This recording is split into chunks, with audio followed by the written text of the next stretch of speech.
क्या वाकई बिहार में रिजल्ट आने से पहले ही चुनाव हाईजैक हो गए थे?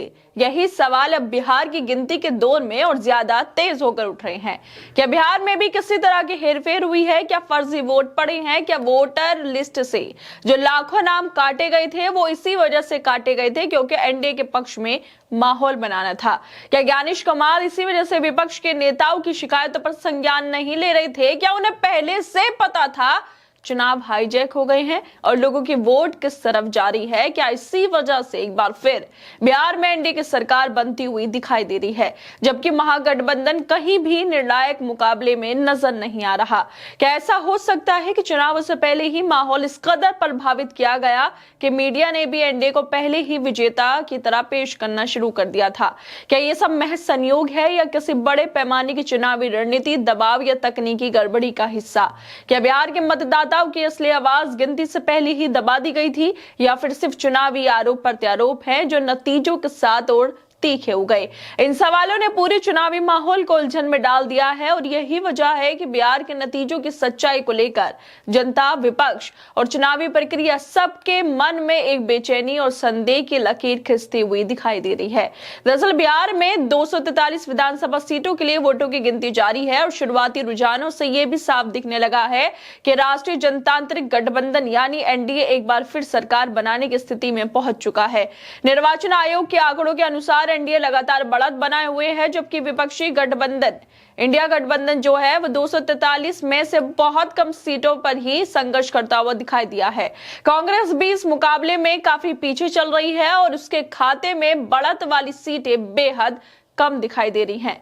ऐसे माहौल में चुनावी प्रक्रिया और उसके पारदर्शिता को लेकर फिर से सवाल उठने लगे हैं, जिनमें सबसे ज्यादा चर्चा चुनाव आयोग के वरिष्ठ अधिकारी ज्ञानेश कुमार को लेकर हो रही है। इसी बीच आम आदमी पार्टी के सांसद संजय सिंह ने चुनाव प्रक्रिया पर गंभीर आरोप लगाए हैं और कहा है कि उन्हें पहले से ही आशंका थी कि इस चुनाव को हाईजैक कर लिया जाएगा। उनके अनुसार इस चुनाव की विश्वसनीयता पर सवाल खड़े हो रहे हैं क्योंकि वोटर लिस्ट और वोटिंग प्रणाली में बड़े पैमाने पर गड़बड़ियों के आरोप सामने आए हैं।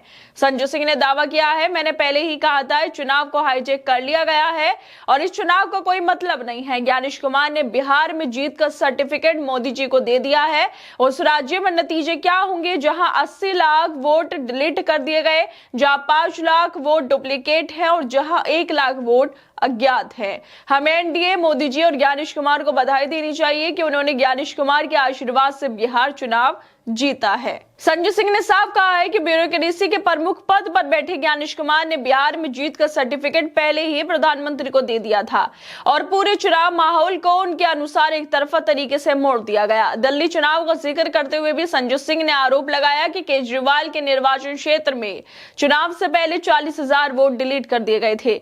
उनका कहना है कि जब दूसरे राज्यों के लोग आकर किसी और राज्य में वोट दे रहे हैं तो ये कैसा चुनाव है? ये नतीजे पहले ही घोषित हो चुके थे। हम आज इसकी घोषणा का इंतजार कर रहे थे। राहुल गांधी लगातार कर्नाटक, महाराष्ट्र, हरियाणा से लेकर बिहार तक वोट चोरी और चुनावी हेरफेर के आरोप लगाते रहे हैं।